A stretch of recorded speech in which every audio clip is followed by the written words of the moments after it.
पंगुं लंघयते गिरिं यत्कृपातमहं वन्दे परिमानन्दमाधवम्। गुरुर्ब्रह्मा गुरुर्विष्णु गुरुर्देवो महेश्वरा, गुरु साक्षात् परं ब्रह्म तस्मै श्री गुरुवे नमः। सर्वे भवन्तु सुखिनः, सर्वे सन्तु निरामया, सर्वे भद्राणि पश्यन्तु मा कश्चित् दुःखभाग् भवेत्। कर्पूरगौरं करुणावतारं संसारसारं भुजगेन्द्रहारं सदा वसन्तं हृदयारविन्दे भवं भवानी सहितं नमामि। ओम शांति।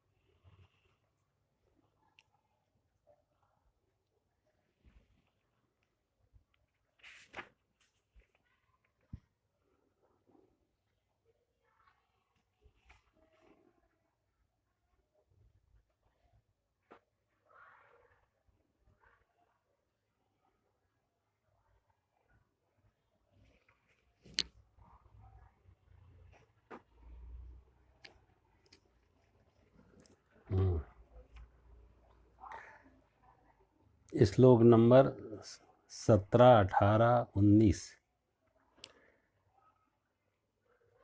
सहस्रयुग पर्यन्तम् अहं यत् ब्राह्मणा विदु, रात्रं युग सहस्रान्तां ते अहोरात्र विदा जना।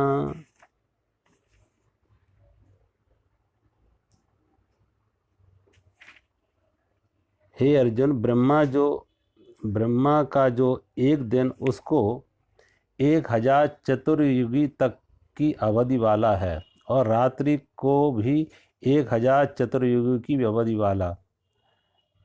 जो पुरुष तत्व से जानते हैं वे योगी जन काल के तत्व को जान जाते हैं। अगले श्लोक में है, अव्यक्ताद् व्यक्तया सर्वा प्रभवन्ति अहरागमे, रात्रागमे प्लीयन्ते तत्तेव अव्यक्त संजगे।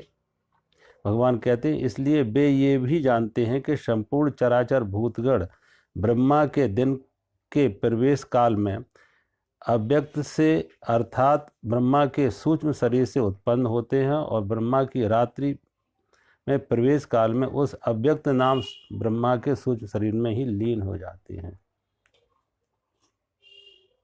अगला है, भूत ग्रामस्स एवायं भूत्वा भूत्वा प्रलीयते, रात्रागमे अवसा पार्थ प्रभवति अहरागमे।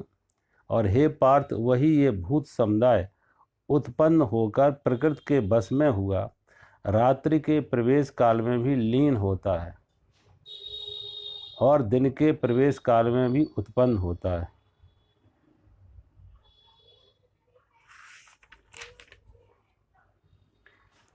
अब पहले तो जो दिया है कि ब्रह्मा जी का एक दिन और ब्रह्मा की एक रात्रि, तो कहा था पिछली बार, कल थोड़ा मेरा स्वास्थ्य ठीक नहीं रहा, तो ब्रह्मा का एक दिन जब हमारे 4 युग सतयुग, त्रेता, द्वापर, कलयुग 4 युग व्यतीत होते हैं, और 4 युग को व्यतीत होने को हम कहते हैं चतुर्युगी।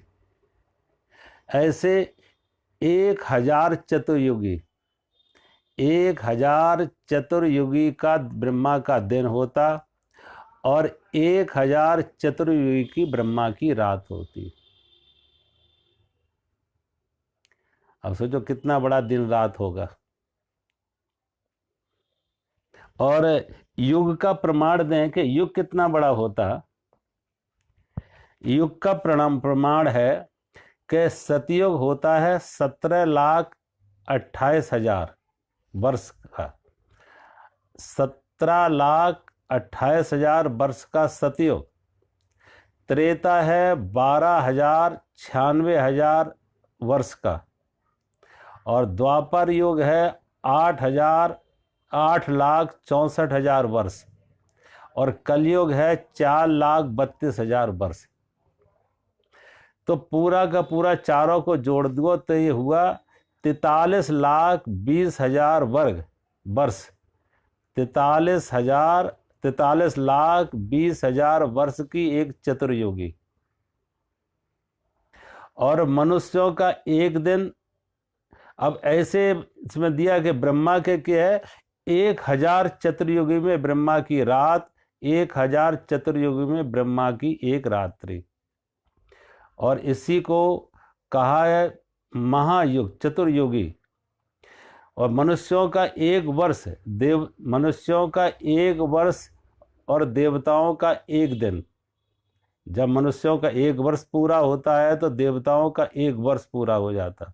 देवताओं का एक दिन, मनुष्यों का एक वर्ष, देवताओं का एक दिन। मनुष्यों के 6 माह, जिसे हम उत्तरायण कहते हैं, 6 माह उत्तरायण, 6 माह दक्षिणायन। तो 6 माह जैसे उत्तरायण के आता है, जो उत्तरायण है वो देवताओं का दिन है और दक्षिणायन देवताओं की रात्रि है।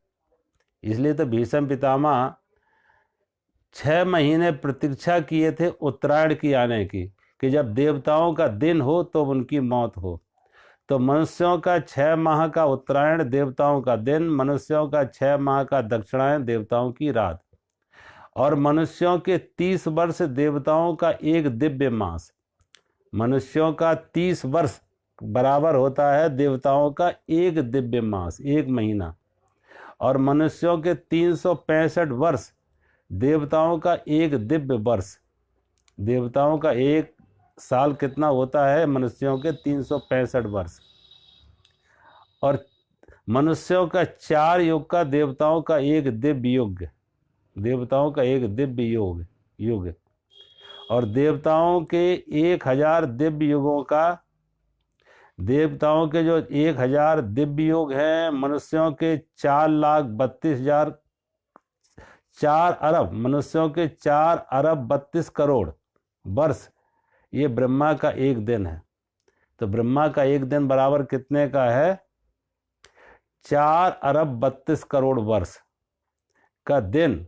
और इतने ही 4 अरब 32 करोड़ वर्ष का ब्रह्मा की रात्रि। ब्रह्मा 1,000 चतुर्युगी ब्रह्मा का एक दिन और 1,000 चतुर्युगी ब्रह्मा की एक रात। तो ब्रह्मा की आयु कितनी होती, 100 वर्ष की ब्रह्मा की आयु।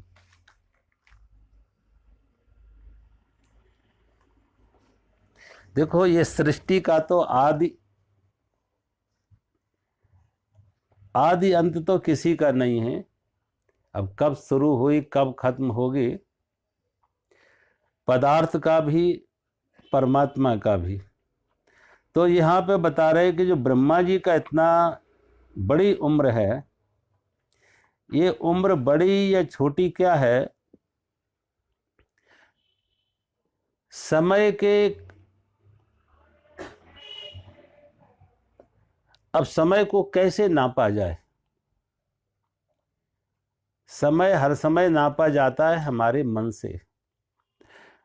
और समय की यथार्थ कोई इकाई है तो एक क्षण है। समय के बाहर जाना है तो क्षण के बाहर जाओ, एक क्षण के बाहर। ये क्षण जो हमारे हाथ में अभी है, इस क्षण में आप देखें, ना कोई भूत है, ना कोई भविष्य है, ना कोई कल्पना है। जो क्षण हमारे हाथ में, इस क्षण में हम वर्तमान में हैं और हमारा मन भी वर्तमान में। ना कोई वासना, क्षण में कोई वासना नहीं हो सकती। वासना होगी, कामना होगी, कल्पना होगी, वो सब आगे पीछे की, भविष्य की। कोई भी कामना वर्तमान में नहीं होती। कामना मात्र का अर्थ है, वासना का अर्थ है, मांग का अर्थ है भविष्य। अभी सब ठीक है, अगला क्षण कैसा होगा, अगला पल कैसा होगा, आज सुख है कल क्या होगा, अगले क्षण क्या होगा। तो भगवान कहते हैं जब व्यक्ति क्षण में जीता है तो टाइम समय से बाहर चला जाता है। जब क्षण में जीते तो समय से बाहर। आप देखो वैज्ञानिकों ने खोज की, और वैज्ञानिकों ने जब खोज की तो खोज करके वैज्ञानिक, पहले तो पदार्थ ही था, सब कुछ पदार्थ था, लेकिन जब पदार्थ को तोड़ते गए तोड़ते गए तोड़ते गए तो अंत में क्या तोड़ के निकला कि एटम निकला, अणु निकला, अणु एटम। और जब एटम को भी तोड़ा, अणु को भी तोड़ा तो क्या निकला, तो निकला इलेक्ट्रॉन, इलेक्ट्रॉन। फिर जब अणु को तोड़ा, अणु खत्म, पदार्थ खत्म हो गया उनका। अणु को जैसे ही तोड़ा पदार्थ रहा ही नहीं, अब एनर्जी रह गई, ऊर्जा रह गई, एनर्जी रह गई, पदार्थ खत्म हो गया। तो पदार्थ से बाहर कैसे, जो व्यक्ति की कभी कल्पना थी कि पदार्थ से बाहर होने का, पदार्थ को नहीं झुठलाया जा सकता, पदार्थ को असत्य नहीं कहा जाता। आज वैज्ञानिक पदार्थ को असत्य कहने लगे, पदार्थ जैसी कोई चीज नहीं है। वैज्ञानिक कहते हैं कि पदार्थ जैसी कोई चीज है ही नहीं। जैसे पदार्थ कहते थे, अब वैज्ञानिक उसे एनर्जी कहने लगे कि वो एनर्जी है, इलेक्ट्रॉन है। ऐसे ही तुम समय को तोड़ते जाओ तो समय का अंतिम क्षण क्या होगा, एक क्षण होगा, एक मोमेंट होगा, क्षण होगा। जैसे हम पदार्थ का एटम इलेक्ट्रॉन में जाके एटम बना, पदार्थ का एटम बना, और समय का एटम क्या होगा, क्षण। समय का अणु क्या है, समय का अणु क्षण, एक क्षण, एक मोमेंट, एक पल। अब ये जो मोमेंट है, क्षण है, पल है, इस क्षण का विभाजन करो तो क्या है, इससे और आगे जाओ तो समयातीत हो जाता है, व्यक्ति समयातीत हो जाता है। और कभी भी हमारे हाथ में एक क्षण से ज्यादा नहीं होता, किसी के भी लिए एक क्षण से ज्यादा हमारे हाथ में। वर्तमान है वो इस क्षण में है, और भूत भविष्य कल्पनाएं वो हमारे हाथ में नहीं है। भूत जब भी हुआ तो कभी क्षण था जो भूत बना, भविष्य जो है वो कभी क्षण ही में आएगा, इस क्षण में आएगा, इस पल में आएगा। वर्तमान जो है, वर्तमान का क्षण, प्रेजेंट मोमेंट, जो प्रेजेंट मोमेंट वो है इस क्षण में। तो जो वर्तमान में जीते हैं वो समय अतीत हो जाते हैं, बियॉन्ड टाइम हो जाते हैं। और जो देखो ध्यान साधना में जाते हैं, ध्यान साधना का अर्थ क्या है, ध्यान का अर्थ ही है विचार से मुक्त। जब विचार से मुक्त हुए, कल्पना से मुक्त हुए, तो समय से मुक्त हुए। जब विचार से मुक्त हुए, कल्पनाओं से मुक्त हुए, तो समय से मुक्त हुए। जब विचार ही नहीं है तो न भूत है न भविष्य है। जब विचार नहीं है, विचार है तो भूत और भविष्य है। जब विचार है तो भूत और भविष्य है, और जब विचार मुक्त हुए तो भूत और भविष्य से मुक्त हुए। तो वर्तमान, ये क्षण वर्तमान का अर्थ है मौन, निर्विचार, मौन, निर्विचार। तो जब साधना में व्यक्ति जाता है, अंतर्मुखी ध्यान में जाता है, इस क्षण में रुकता है, तो समयातीत हो जाता है, समय से बाहर चला जाता है। और सत्य है समयातीत, परमात्मा है समयातीत, और सारी सृष्टि है समय में। इसलिए समय लंबा हो या बड़ा, ब्रह्मा की बड़ी उम्र है और छोटे कीट पतंग उनकी कम उम्र है, लेकिन सारी की सारी सृष्टि, छोटी हो बड़ी हो, एक अणु हो या हिमालय हो, सब समय में है। हिमालय भी समय में है, अणु भी समय में। छोटा पदार्थ हो या बड़ा पदार्थ हो, वो सभी समय में है। तो भगवान कहते हैं ब्रह्मा हो या छोटा कीट पतंग हो, एक छोटा सा कीट पतंग होता है, उसकी कितनी छोटी बंद, 1 मिनट में, 1 सेकंड में उनका जन्म भी हो जाता, जवानी भी आ जाती, संतान को जन्म भी दे देते, बुढ़ापा भी जाता, मौत भी हो जाती। लेकिन समय से, हम मनुष्य के समय से हिसाब लगाए तो 1 मिनट ही होगा। 1 मिनट में सारी क्रिया हो गई। जन्म भी हुआ, जवानी भी आई, जन्म, बच्चों को जन्म भी दिया, बुढ़ापा, मौत सब हो गया, जन्म मृत्यु जरा व्याधि सब हो गई 1 मिनट मनुष्य के हिसाब से। और मनुष्य के टाइम से देखें, ब्रह्मा को देखें तो ब्रह्मा की 1 रात्रि और 1 दिन कितना है? जब 1000 चतुर्युगी, 1000 चतुर्युगी का ब्रह्मा का दिन एक था, 1000 चतुर्युगी का ब्रह्मा का रात्रि। लेकिन अब वो कोई भी हो, वो समय में है। लेकिन भगवान कहते सारी की सारी सृष्टि समय में है, छोटी हो या बड़ी हो, लघु हो या बृहद हो, ब्रह्मा हो, वो सारी की सारी सृष्टि समय में है। और परमात्मा है समयातीत, परमात्मा है समयातीत। तो इसमें दिखाया ब्रह्मा की जब रात्रि दिन है, ब्रह्मा का जब दिन होता, ब्रह्मा जब जागते हैं तो सृष्टि पैदा होती है। ब्रह्मा जब जागते हैं तो सृष्टि पैदा होती है, और ब्रह्मा जब सोते हैं तो सृष्टि का लय होता। सृष्टि का सर्ग, सृष्टि का जन्म होना, सृष्टि की मृत्यु होना, सृष्टि का लय, सृष्टि की पैदा होना, सृष्टि का लय होना क्या है? ब्रह्मा के दिन रात से। ब्रह्मा का रात सोए ब्रह्मा तो प्रलय हो गई, और जागे ब्रह्मा तो नई सृष्टि हो गई। हम आप भी सोचो, हम आप भी जब रात सोते हैं तो सोने में सारा संसार छूट जाता, ये संसार का याद स्मरण रहता, ज्ञान रहता, घर का, मकान का, पत्नी का, परिवार का, संतान का, व्यापार का कोई पता रहता? डीप स्लीप में, गहरी नींद में, सुसुप्ति में कुछ पता नहीं होता।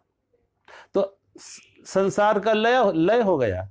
जो हमारे आसपास हमने एक संसार बनाया था, मेरी पत्नी, मेरा पुत्र, मेरा पिता, मेरा जो मेरा व्यापार, जो मेरे का एक था, वो मेरा कब खत्म हुआ? जब डीप स्लीप में गए, सुसुप्ति में गए, गहरी नींद में गए तो सारा मेरा खत्म हो गया। और जब जागे तो फिर ये मेरा शुरू हो गया, जैसे जागे तो फिर शुरू हो गया, मेरी पत्नी, मेरा परिवार, मेरा व्यापार, मेरा ये, मेरा वो, सारा मेरा का विस्तार फिर शुरू हो गया। तो जीवन शुरू कैसा हुआ कि जैसे जागे, और जीवन खत्म कैसे हुआ? जैसे सोए।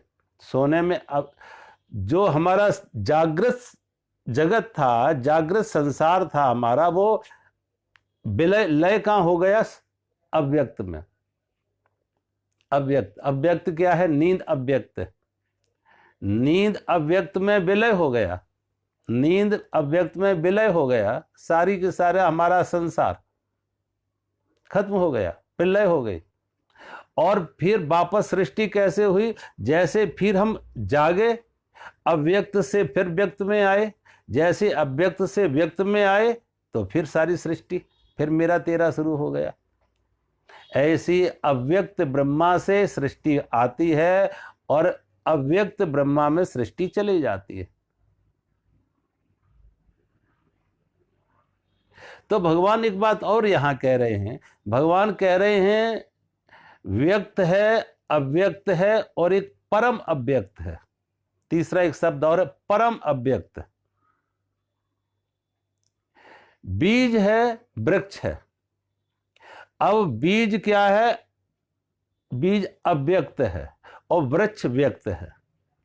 बीज से वृक्ष बना। एक बीज को देख के हम बता देंगे कि इस बीज में कौन सा वृक्ष है, कौन सा फल आएगा, कैसा फूल खिलेगा, बीज को देख के बताया जा सकता। आज तो बीज बेचने वाले बीज के ऊपर फोटो लगा देते हैं कि ऐसा फल आएगा, इसमें ऐसा वृक्ष होगा, इसका ऐसी पत्तियां होंगी, ऐसे फूल होंगे।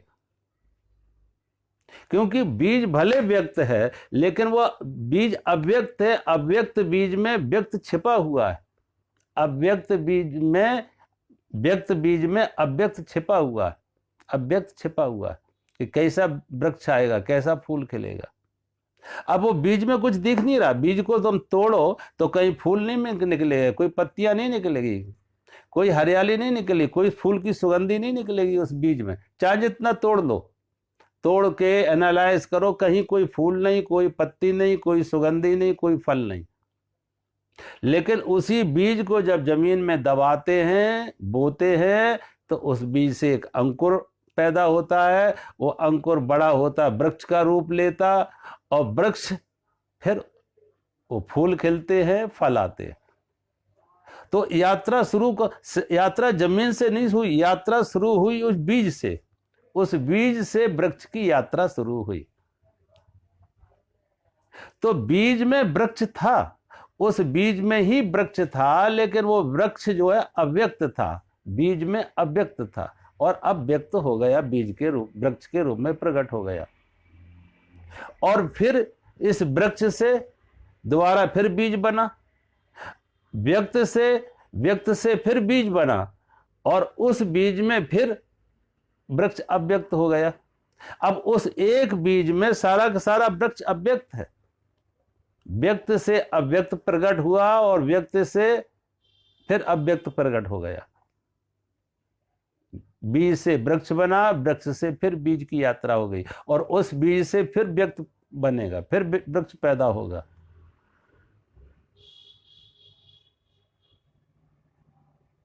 तो भगवान कहते हैं व्यक्त से अव्यक्त।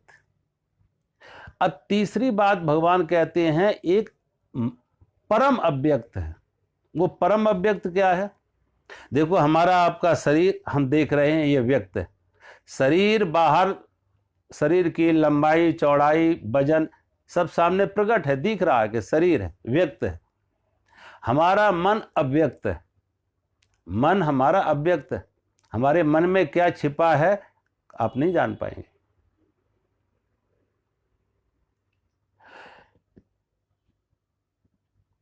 और हमारी आत्मा कैसी है?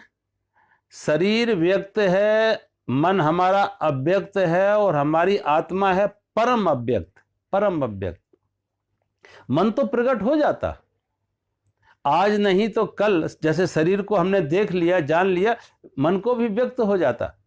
क्योंकि ये मन जो अभी अव्यक्त है वो कभी व्यक्त होगा, वाणी से व्यक्त होगा, क्रिया से व्यक्त होगा।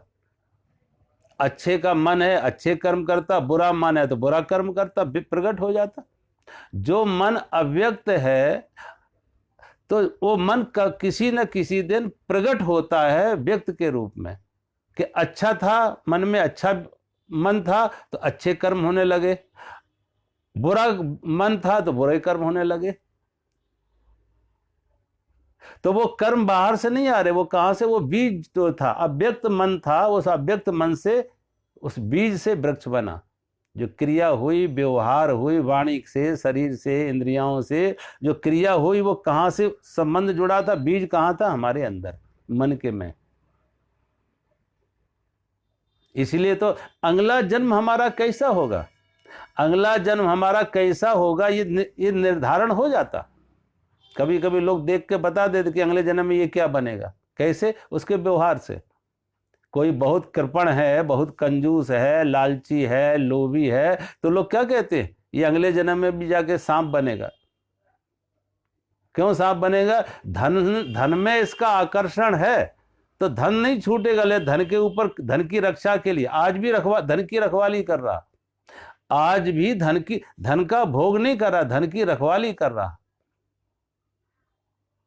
धन तो बैंक में पड़ा हुआ है और इकट्ठा करता जा रहा, बैंक में इकट्ठा करता जा रहा, बैंक में भोग नहीं कर रहा, इकट्ठा कर रहा। और कल इकट्ठा कर करके, संग्रह कर करके इसकी मौत हो जाएगी। खाली किताबों में देख के खुश हो रहा है कि मेरे पास इतने लाख, इतने करोड़, इतने अरब हो गए। किताब में देख के कि पासबुक में कितने करोड़ हो गए। तो धन का भोग नहीं करता, धन का संग्रह करता। और कल कहते यही आदमी जो आज धन का संग्रह कर रहा, धन की रक्षा में लगा है, और उसके बैंक से कोई डकैती डाल ले, कोई ले ले उसका, तो कितना दुखी होगा। धन उसके उपयोग में नहीं है, धन का कर रहा संरक्षण, संग्रह कर रहा, संरक्षण कर रहा, सुरक्षित कर रहा, लेकिन कोई ले ले तो कितनी पीड़ा होती। तो भगवान कहते हैं मरने के बाद भी, संत कहते हैं मरने के बाद भी ऐसा आदमी सांप बनता है। धन का उपयोग नहीं कर, धन जहां होगा उसके ऊपर सांप बन के वो बैठेगा। धन जहां गाड़ रखा जमीन में वहां सांप बन के बैठेगा। ऐसे कितने दृष्टांत आते हैं कि कहीं धन मिला तो वहां पे सांप भी दिखा कि सांप बना बैठा रखवाली कर रहा था। तो आदमी जैसा है, जैसा उसका मन है, अगला जन्म वैसा हो जाता। पिछले प्रसंग आया था कि भरत जी के मन में हिरण की वासना बनी, हिरण के प्रति उनके मन में मोह बना, हिरण के साथ आसक्ति बनी, तो भरत जी अगले जन्म में हिरण बने जाके। तो अगला जन्म कैसे निर्णय होगा, इस जन्म में हमारा आचरण, हमारा मन कैसा है। जैसा आज हमारा मन है अगला जन्म हमारा वैसा होगा। सात्विक मन है सात्विक जीवन होगा, राजसिक मन है राजसिक जीवन होगा, और तामसिक है तो तामसिक होगा। अगले जन्म में हम मनुष्य बन सकते हैं और अच्छे मनुष्य बन सकते हैं।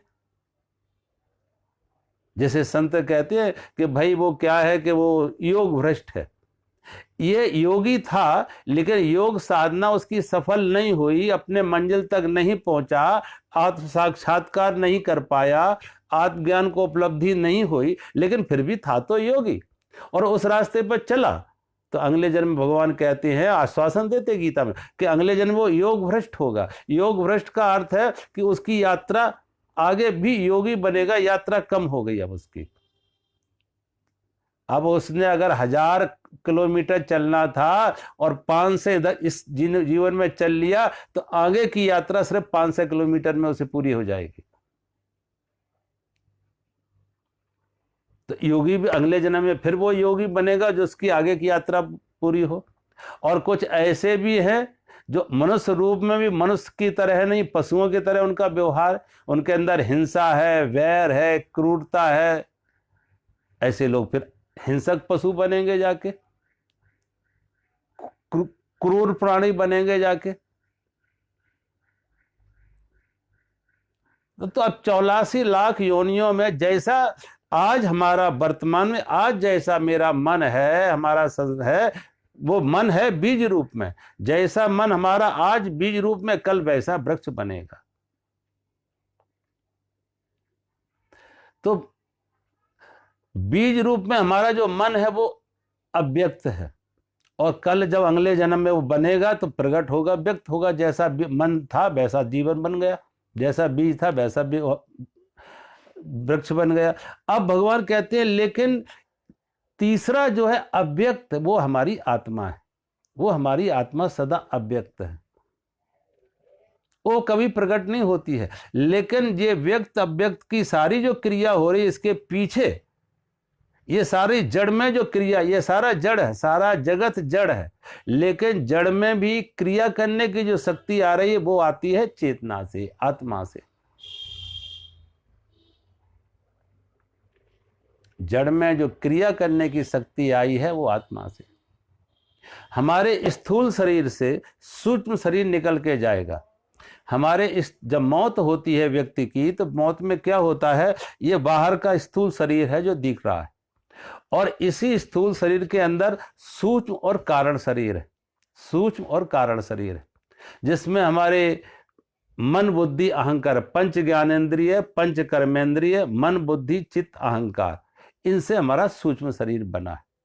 तो ये मौत के समय स्थूल शरीर तो बाहर पड़ा है, इस स्थूल शरीर से सूक्ष्म शरीर निकला, और वो सूक्ष्म शरीर किसी दूसरे शरीर में प्रवेश करेगा, जाके किसी दूसरे शरीर में प्रवेश करेगा। एक घर को छोड़ रहा है, दूसरे घर में जाएगा।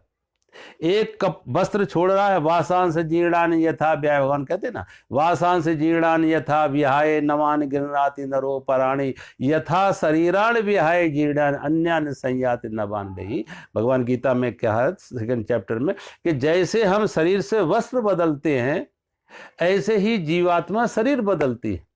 और जीवात्मा क्या है, यही हमारा सूक्ष्म और कारण शरीर। तो एक शरीर छोड़ के दूसरे शरीर में प्रवेश करेगी, एक कपड़ा छोड़ा दूसरे कपड़े को धारण करेगी।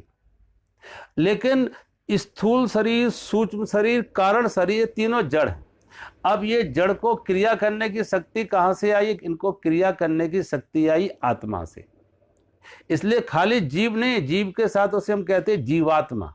जीवात्मा खाली जीव तो कारण सूक्ष्म और कारण शरीर, लेकिन जब उसके साथ आत्मा और जोड़ दी, आत्मा, तो आत्मा कैसे उसके साथ जुड़ती है? आत्मा सर्वव्यापक है। आत्मा सर्वव्यापक है। आत्मा यात्रा नहीं करती। सूक्ष्म और कारण शरीर इस शरीर से निकल के दूसरी जगह जा कि यहां से दूसरी जगह यात्रा हो रही, किसकी? कारण और सूक्ष्म शरीर की। तो आत्मा की यात्रा नहीं होती। आत्मा सर्वव्यापक है। आत्मा सर्वव्यापक है। ऐसे ही उदाहरण से आप समझें, जैसे ट्रेन चलती है, बिजली की गाड़ी, बिजली से ट्रेन चलती है। आजकल देखें, विद्युत से ट्रेन चलती है। तो ट्रेन तो दौड़ रही है, ट्रेन दौड़ती है। क्या ट्रेन के साथ बिजली भी दौड़ती है? बिजली नहीं दौड़ती है। ट्रेन दौड़ रही है, एक स्टेशन से दूसरे स्टेशन ट्रेन जा रही है, लेकिन ट्रेन को भी चलने की शक्ति, ऊर्जा कहां से मिली? वो मिली विद्युत ऊर्जा से। बिजली की शक्ति से ट्रेन चल रही है। तो क्या बिजली भी दौड़ रही? बिजली नहीं दौड़ती है। अब जहां जहां बिजली के तार फैले हुए, लगे हुए, हर जगह बिजली के तार, जहां जहां ट्रेन जा रही वहां वहां से उसको बिजली मिल रही, जहां जहां ट्रेन जा वहां बिजली मिल रही, और उसी बिजली की ऊर्जा से ट्रेन दौड़ रही है। अगर उन तारों में बिजली ना हो तो ट्रेन नहीं चल पाएगी। लेकिन तो वो तार नहीं दौड़ते हैं, तार अपनी जगह है और उनमें विद्युत है, और ट्रेन उनके साथ जुड़ी हुई है। ट्रेन का देखो ऊपर ट्रेन में जो एंटीना लगा होता है वो तार के साथ जुड़ा रहता है।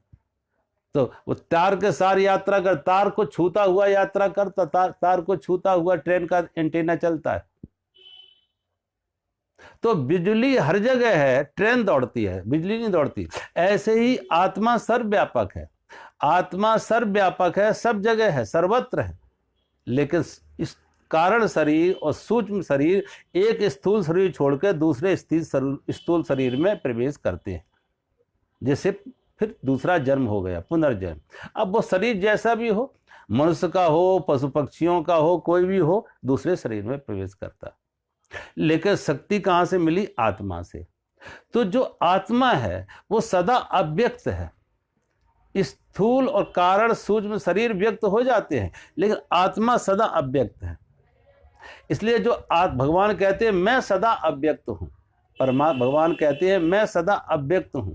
जो व्यक्त जगत, व्यक्त के पीछे, उस व्यक्त अव्यक्त के पीछे उस महा अव्यक्त को, सनातन अव्यक्त को जान लेते हैं। सनातन अव्यक्त। हमारा मन अव्यक्त है लेकिन सनातन नहीं है। बीज में वृक्ष अव्यक्त है लेकिन सनातन नहीं, वो व्यक्त हो जाएगा, देखा जा सकता। लेकिन जो हमारे परमात्मा है वो सनातन अव्यक्त है, वो सदा अव्यक्त है। एटर्नल अनमैनिफेस्टेड, मैनिफेस्टेड व्यक्त, अनमैनिफेस्टेड अव्यक्त।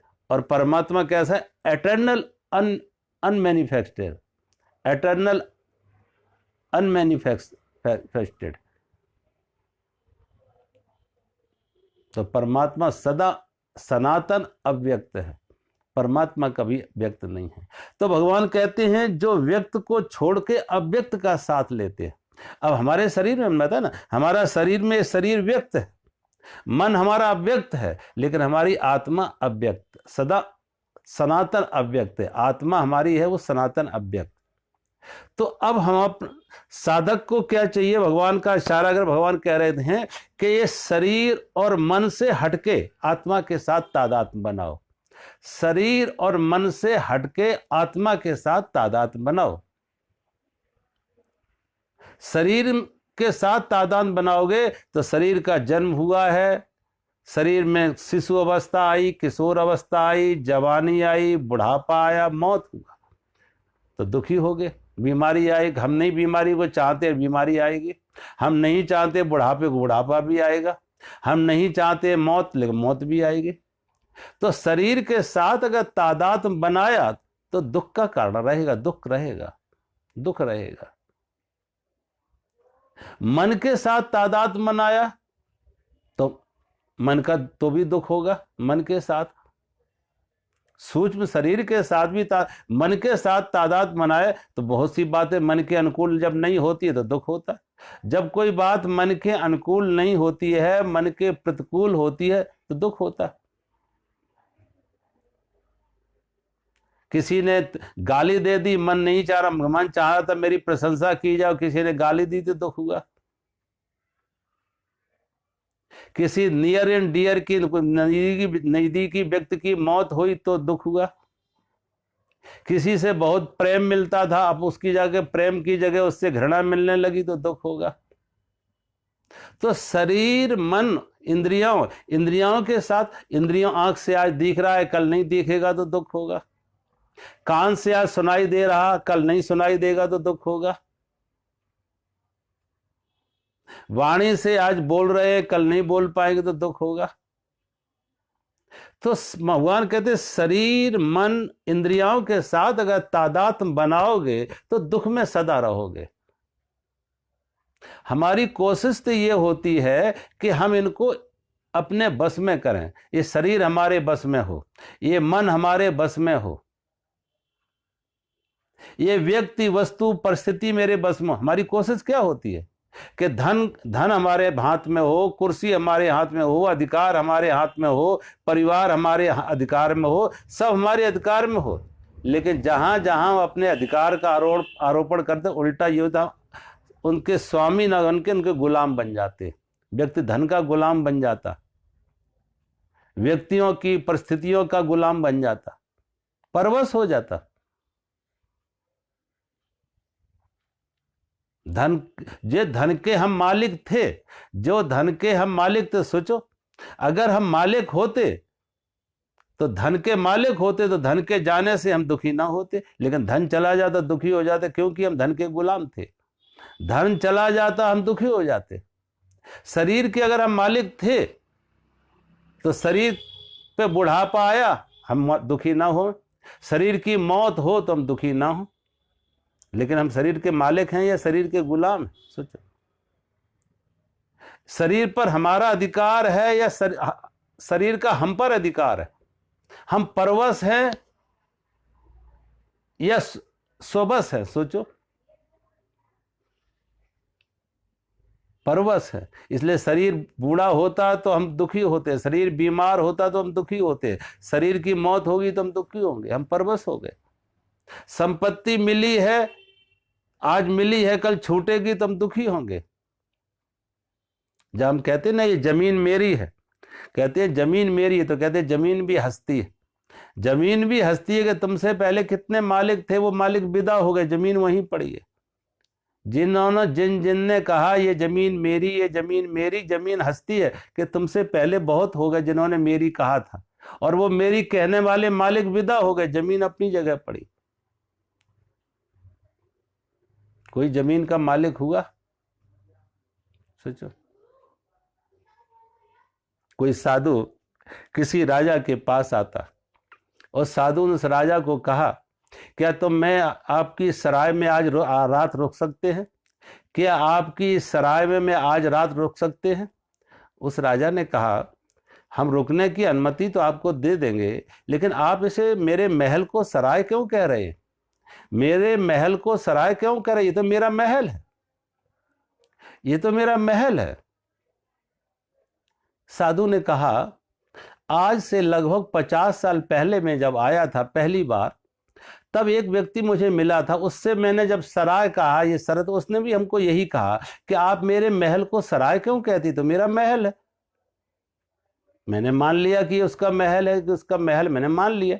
लेकिन जब दूसरी बार मैं 10 साल बाद आया तो दूसरा आदमी उस महल में था, तो मैंने उससे जब सराय कहा तो उसने कहा कि ये तो मेरा महल है। मैंने कहा पहले वाला कहा कि वो तो चला गया छोड़ के। पहले वाला क्या हुआ? वो तो छोड़ के चला गया, उसकी तो मौत हो गई, तो मर गया। अब दूसरी जगह आ गया, दूसरा आदमी आ गया। उसके बाद तीसरी बार आया तो तीसरा आदमी मुझे मिला, चौथी बार आया तो चौथा आदमी मिला, और आज आप 5वें आदमी हैं। आज 5वें आदमी है जो कह रहे मैं मालिक हूं, तुमसे पहले 4 मालिक विदा हो गए। तुमसे पहले 4 मालिक विदा हो गए, जिन्होंने मालिक बने थे, मालिकियत बताई थी और चले गए। अब सोचो, अगर मालिक कभी विदा होते, मालिक का अर्थ है सदा मालिकियत बनी रहे। और जो रात रुके सवेरे चले जाए, आज है कल ना रहे, वो मालिक कहाँ है? वो मालिक कहाँ?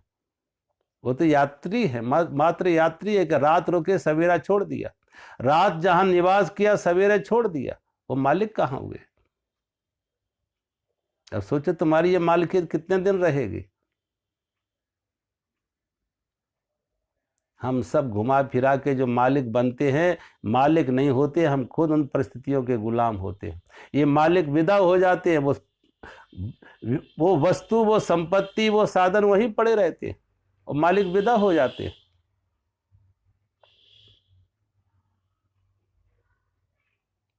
तो भगवान कहते हैं असल में हम उनके असल मालिकियत ये है, असल मालिकियत तो ये है कि उनसे हम मुक्त, अपने को मुक्त कैसे कर लें, छोड़ के उनसे मुक्त कैसे हो जाए, मन से मुक्त कैसे हो जाए, शरीर से कहीं भी रहें, मन से मुक्त कैसे हो जाए, वो मालिकियत है, वो हमारा स्वधर्म है, वो हमारी स्वशक्ति है, वो हमारा स्वशासन है। तब तो हम कह सकते हैं हम परवश नहीं है, स्ववश है। हम स्ववश हैं अपने स्वभाव में, अपने स्वधर्म में। अगर हम उनके अधीन ना हो रहे, उनके आए तो ठीक है, वो जाए तो ठीक है, मिलने में भी ना मिलने में भी, आने और जाने में, संयोग और वियोग में, अगर हमारा अपने मन में चित्त की समता समान बनी रहे, आने से कोई सुखी नहीं, जाने से दुखी नहीं, संयोग वियोग में, लाभ हानि में, दोनों में चित्त की समता बनी रहे, तो हम कह सकते हैं मालिक हैं, हम अपने मालिक हैं। वो व्यक्ति, वो वस्तु, वो परिस्थिति हमें अभी दुखी सुखी नहीं कर सकते, वो दुखी सुखी नहीं कर पाएंगे। तो भगवान कहते हैं जो संसार जितना है, ये जितना शरीर संसार दृष्टिगत है, दृष्टिगोचर हो रहा है जो इंद्रियों से, नाम रूप के रूप में, भगवान कहते हैं ये सारा का सारा आने जाने वाला है, व्यक्त अव्यक्त होने वाला है, आने जाने वाला। आज व्यक्त है, कल अव्यक्त हो जाएगा, फिर व्यक्त अव्यक्त, ये खेल चलेगा, कभी पर्दे के बाहर तो कभी पर्दे के पीछे। पर्दे के पीछे चला गया तो फिर पर्दे के बाहर आ गया, नई लीला करने के लिए, नया अभिनय करने के लिए, नया रोल करने के लिए, नया अभिनय करने के लिए। फिर पर्दे के पीछे चला गया, फिर वापस बाहर आ गया नए नए अभिनय करने के लिए। ये व्यक्त अव्यक्त का खेल सदा चलेगा, लेकिन एक सदा जो है वो अव्यक्त, सनातन अव्यक्त, वो परमात्मा है। सनातन अव्यक्त वो परमात्मा है, और वो डायरेक्टर है। वो पर्दे के पीछे है, लेकिन उसे की दिशा निर्देशन से सारी लीला हो रही है। ये सारा खेल, सारा अभिनय जो हो रहा है, इसके पीछे दिशा निर्देशन किसका है? डायरेक्टर कौन है? तो जो दिशा निर्देशन दे रहा है, दिशा निर्देशक है, जो चलाने वाले सारे सारे अभिनय को, लीला को है, वो सनातन अव्यक्त है। वो सदा पर्दे के बाहर रहता है, वो बाहर नहीं दिखता है, वो स्टेज पे नहीं दिखेगा, वो सदा पर्दे के पीछे, वो सनातन अव्यक्त है। और सनातन अव्यक्त पर्दे के पीछे से ही आदेश दे रहा है, निर्देश दे रहा है, आदेश निर्देश पर्दे के पीछे से दे रहा है। उसी को हमने कहा, वो जो सनातन अव्यक्त है, उसी को हमने कहा परमात्मा, सनातन अव्यक्त को। भगवान कहते हैं मैं सनातन अव्यक्त हूं, और भगवान कहते हैं जो मैं सनातन अव्यक्त को जान लेता, उस परमात्मा को जान लेता, तो संसार से आसक्ति तादात्म्य तोड़ के परमात्मा के साथ तादात्म्य जोड़ लेता, वो दुख से मुक्त हो जाता, वो दुख से मुक्त हो जाता।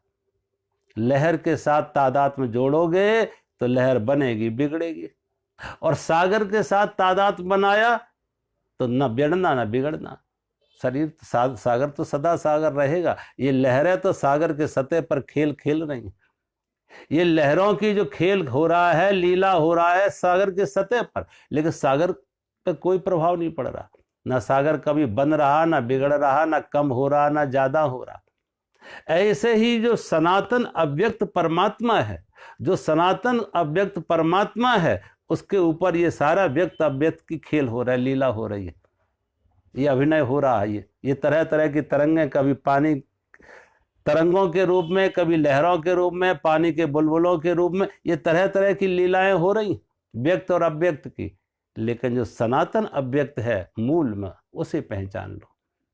हमारे आपके जीवन में, शरीर के अंदर जो आत्मा रूप में है, उस आत्मा के साथ अगर तादात्म्य बन गया तो शरीर का बनना बिगड़ना, आना जाना, रहना, जन्म मृत्यु जरा व्याधि, मन के कुछ अनुकूल है प्रतिकूल है, कोई दुख का कारण नहीं है, कोई दुख का कारण। ये सारा खेल है, ये सारा खेल है, व्यक्त कभी अव्यक्त, ये सारा खेल है। लेकिन जो सनातन अव्यक्त परमात्मा है, इस सारे खेल के पीछे जो सागर के रूप में नदी बह रही है, नदी के बहने के लिए जो नदी का तल है, रिवर बेड है, नदी का तल है, वो नहीं बह रहा है। नदी तरह तरह से बहेगी, कभी धीमे बहेगी तो कभी जोर से भी बहेगी, कभी जवानी होगी तो कभी बुढ़ापा भी होगा। नदियों को देखो, आजकल नदियों को सर्दी के समय में नदियों को बुढ़ापा आ जाता, सर्दियों में नदियों को बुढ़ापा आ जाता, नदियां बहुत धीमे बहती हैं। और बरसात के दिनों में नदियों में कितना तेजी से दौड़ती है नदियां, कितना जल आ जाता, वो जवानी आ गई, बरसात में जवानी आ गई। या नदियों को कहो तुम, मैदान में देखो, पहाड़ों में देखो, नदियों में जवानी है, पहाड़ में देखो नदियों को जवानी है, बड़ी तेजी से नदी दौड़ रही है। लेकिन वही नदी जब मैदान में आती है, वही नदी जब मैदान में आती है तो जवानी में आ जाती है, जरा संभल के चलती है, होश में चलती है। और जब सागर के नजदीक पहुंच जाती है तो बूढ़ी हो जाती है, गति बहुत कम हो जाती है, प्रवाह बहुत कम हो जाता है। सागर के नजदीक जाके लगता ही नहीं कि बह रही है या ठहरी हुई है। लेकिन नदी का तल कभी नहीं बह रहा। ये सारा प्रवाह जो हो रहा है नदी का, किस लिए प्रवाह हो पा रहा? क्योंकि नदी का तल अप्रवाहित है, अपरिवर्तनशील है, ठहरा हुआ है, और वो दिख नहीं रहा है। नदी दिख रही है, नदी का तल नहीं दिख रहा है। इसलिए नदी का तल क्या है? वो सनातन अव्यक्त है, वो सनातन अव्यक्त है। ऐसे ही इस सृष्टि के पीछे परमात्मा सनातन अव्यक्त है, और परमात्मा सनातन अव्यक्त है, जिसके कारण से ये सृष्टि हो रही है, ये नाम रूप की क्रिया हो रही है, आ रही है, जा रही है, जन्म मृत्यु जरा व्याधि। तो भगवान इशारा कर रहे हैं कि जो सनातन अव्यक्त परमात्मा, उसके साथ तादात्म्य बनाओ, उसकी समझ जगाओ, उसका होश आ जाए। बाहर तो कल जैसे मैंने कहा, बाहर तो ये ऐसे है जैसे दर्पण में चित्र दिख रहा है, दर्पण में हमारा प्रतिबिंब दिख रहा है। लेकिन दर्पण में प्रतिबिंब नहीं है, प्रतिबिंब अलग है, दर्पण में प्रतिफलित हो रहा है, प्रतिबिंबित हो रहा है, दिख रहा है, लेकिन है नहीं, है तो कहीं अन्यत्र। किसी झील में सारा आकाश दिख रहा है, अंतरिक्ष दिख रहा है, लेकिन झील में अंतरिक्ष होता नहीं, अंतरिक्ष तो ऊपर है, लेकिन सिर्फ प्रतिफलन हो रहा है, प्रतिबिंबित हो रहा है, दिख रहा है। ऐसे ही भगवान कहते हैं ये सारा जगत जो है वो परमात्मा का प्रतिबिंब है, सारा जगत है वो परमात्मा का प्रतिबिंब।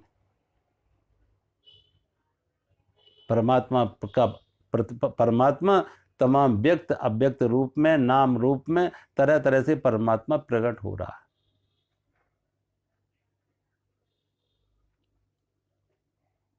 एक सोना को हम कह सकते हैं सनातन अव्यक्त है, सोना सनातन अव्यक्त है। और सोने के बने हुए आभूषण, सोने के बने हुए आभूषण व्यक्त अव्यक्त है, व्यक्त अव्यक्त। जैसे चाहो उनकी आकृति बदल लो, जो हाथ के कंगन थे उन्हें गले की चैन बना लो, पाँव की पैंजेब बना लो, कान की, हाथों की अंगुलियों की अंगूठी बना लो, कान के कुंडल बना लो, तो व्यक्त अव्यक्त बदलेगा। जैसा नाम रूप बदल लो, लेकिन जो सोना नहीं बदलेगा, वो सोना सोना रहेगा, और वो सनातन अव्यक्त है। उस सोने में तमाम नाम रूप छिपे हुए हैं, उस सोने में नाम रूप छिपे हुए हैं। तो भगवान कहते हैं ऐसा अर्जुन से कि अर्जुन, ये जो ब्रह्मा का जो एक दिन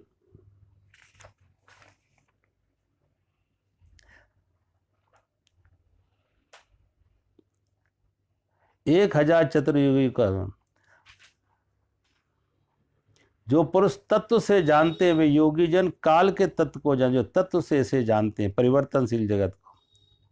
संपूर्ण चराचर भूतगण ब्रह्मा के दिन और परिवेश में, जब ब्रह्मा सोते हैं तो वो दिन हो जाता, और ब्रह्मा जागते हैं, ब्रह्मा के जागने पर सृष्टि प्रकट, ब्रह्मा के सोने पर सृष्टि का लय।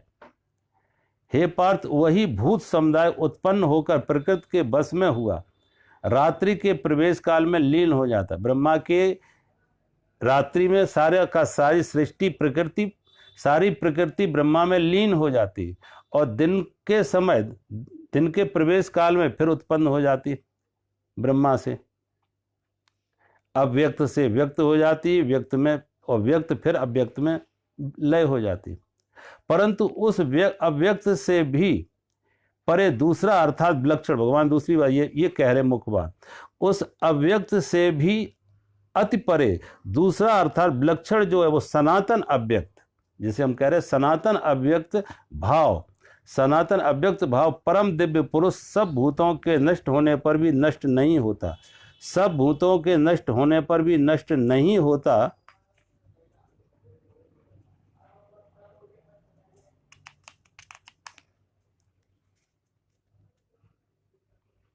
सब भूतों के नष्ट होने पर भी जो नष्ट नहीं होता, और अव्यक्त अक्षर इस नाम से कहा जाता है। अव्यक्त अक्षर, अव्यक्त अक्षर, सनातन अव्यक्त या अक्षर इस नाम से कहा जाता है। उसी अक्षर नामक अव्यक्त भाव को परम गति कहते हैं। जिस सनातन अव्यक्त भाव को प्राप्त होकर मनुष्य वापस नहीं आते हैं, वह मेरा परम धाम है। यहाँ भगवान कह रहे हैं, भगवान का परम धाम क्या है? भगवान कहते वो मेरा परम धाम है। क्या परम धाम है? उसी को जैसे हमने कह रहे थे, अव्यक्त है, सनातन अव्यक्त है, और अक्षर है। जो परमात्मा है वो सनातन अव्यक्त है, वो कभी प्रकट नहीं होगा। और फिर वो कैसा है? अक्षर है, उसका क्षय नहीं है, नाश नहीं है, उसमें कोई परिवर्तन नहीं है। शरीर में परिवर्तन हो रहा है ना, बचपन से आज तक कितनी बार शरीर बदल चुका। अगर आदमी 70 साल जी रहा हो तो मान लो 10 बार मर चुका। 70 साल का आदमी 10 बार, क्योंकि हर 7 साल में शरीर के एक एक अणु परमाणु बदल जाते हैं, शरीर के एक एक कोशिकाएं बदल जाती हैं 7 साल में, पूरा का पूरा शरीर नया हो जाता। तो शरीर बदल रहा है, मन बदल रहा है, विचार बदल रहे, इंद्रियाएं बदल, और बाहर का ये दृश्यगत जो दृश्य जगत है ये भी सब बदल रहा है, ये क्षर है।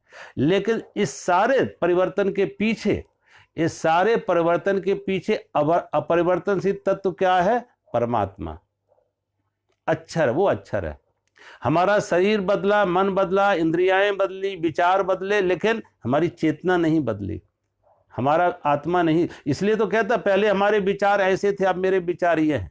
पहले मेरा शरीर ऐसा था, अब मेरा शरीर ये है। पहले मैं सुंदर था, अब ऐसा हूं। पहले बहुत सबल था, अब ऐसा हूं। अब ये होश किससे है? ये स्मृति किससे है? शरीर बदल गया, क्षर था बदला, लेकिन अक्षर जो है, जो अपरिवर्तनशील है, अक्षर। भगवान कहते हैं जो अक्षर है, सनातन अव्यक्त है, उसी को भगवान कहते हैं वो परम गति है। जो तादात्म अपना तादात्म अब सनातन अव्यक्त से बना लो, नाम अलग अलग, सनातन अव्यक्त कहो, अक्षर कहो, परम गति कहो, वही परमात्मा का रूप है। और भगवान कहते हैं जो परमात्मा का रूप है उसको जो प्राप्त होता वो फिर मेरा धाम है। तद धाम परमम मम है। जैसे प्राप्त होकर यम प्राप्यम न निवर्तन्ते तद धाम परमम मम है। भगवान कहते हैं यम प्राप्यम न निवर्तन्ते, जिसे प्राप्त होके फिर वापस न लौटना पड़े, वो मेरा धाम है, वो भगवान का धाम है। संसार में तो आवागमन रहेगा, आना जाना होगा, जन्म मृत्यु होगी, लेकिन परमात्मा का धाम कौन है? वही जो सनातन अव्यक्त कहो, जैसे अक्षर कहो, परम गति कहो, और वो कौन है? हमारी आत्मा।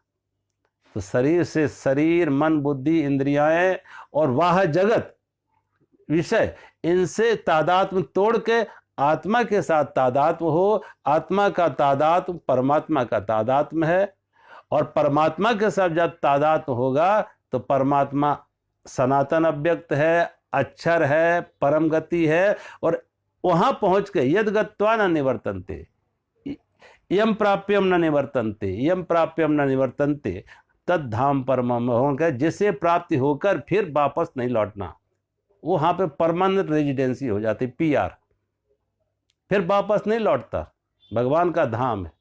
तो भगवान के धाम यहाँ जहाँ पहुँच के वापस लौटना ना हो, भगवान कहते हैं उस परम तत्व के साथ जुड़ जाओ। अव्यक्त अक्षर उस कहा गया है, उसी अक्षर नामक अव्यक्त भाव को परम गति कहते, वही परम गति जिस सनातन अव्यक्त भाव को प्राप्त होकर वापस नहीं आते, वह मेरा परम धाम है। तो भगवान जो योगी हैं, जो भगवान के भक्त हैं, आत्मज्ञानी हैं, वो आत्मज्ञानी उस जगह पहुंच गए, तद धाम परमम में यम प्राप्यम न निवर्तन्ते, जहाँ पहुंच के फिर वापस नहीं पहुंचना होता, वो योगी वो भगवान के धाम में। और योगी कौन है? जो आत्मा के साथ युक्त हो गया, संसार से, मन बुद्धि अहंकार से, शरीर इंद्रियां मन से अयुक्त हुए, विषयों से अयुक्त हुए, आत्मा के साथ युक्त हुए। आत्मा ही सनातन अव्यक्त है, आत्मा ही अक्षर है, आत्मा ही परम गति है। और जो इसके साथ भगवान कहते हैं जो जुड़ गया, वो आवागमन से मुक्त हो गया, दुख से मुक्त हो गया, क्योंकि फिर उसकी कोई कामना नहीं, कोई मांग नहीं, कोई चाह नहीं, कोई वासना नहीं। अब जब कोई मांग नहीं, सारी वासनाएं कामनाएं शरीर मन बुद्धि इंद्रियों की होती है, आत्मा में कोई वासना नहीं। तो जहां व्यक्ति निर्वासना में हो गया, निर्विचार हो गया, निष्काम हो गया, उसके लिए फिर पुनर्जन्म का कोई कारण नहीं। भगवान कहते फिर भगवान का धाम में, तद धाम यद गत्वा न निवर्तन्ते, जहाँ जाके वापस ना लौटना पड़े, जहाँ यम प्राप्यम न निवर्तन्ते, जहाँ जाके वापस ना लौटना पड़े, भगवान कहते वो भगवान का धाम है। और उस भगवान का इशारा बार बार यही है कि संसार से हटे, अयुक्त हों, परमात्मा से युक्त हों। ये नाशवान संसार की हर वस्तु व्यक्ति परिस्थिति ये क्षणभंगुर है, नाशवान है, अशाश्वतम। भगवान ने पीछे कहा था वो अशाश्वतम है, सदा रहने वाले। परमात्मा शाश्वत है, परमात्मा सनातन है। और उस सनातन अव्यक्त के साथ अब वो दिखेगा नहीं, अब अपनी आत्मा दिखती नहीं, लेकिन सारा का खेल आत्मा का खेल है। तो धीरे धीरे जो साधक है, योगी है, और परमात्मा के साथ जुड़ते हैं तो संसार से अयुक्त होते हैं, परमात्मा से युक्त होते हैं। और जो परमात्मा से युक्त होता है, भगवान कहते हैं वही योगी है। या योगी, योगी का अर्थ है जो आत्मा से युक्त हुआ, जो आत्मा से युक्त हुआ परमात्मा से युक्त हुआ। या योगी सा सुखी न रहा, भगवान कहते वो सुखी है, क्योंकि वो आवागमन से मुक्त हो गया। वहाँ पे अब कोई वियोग नहीं है, अब बिछोड़ नहीं है, दुख नहीं है।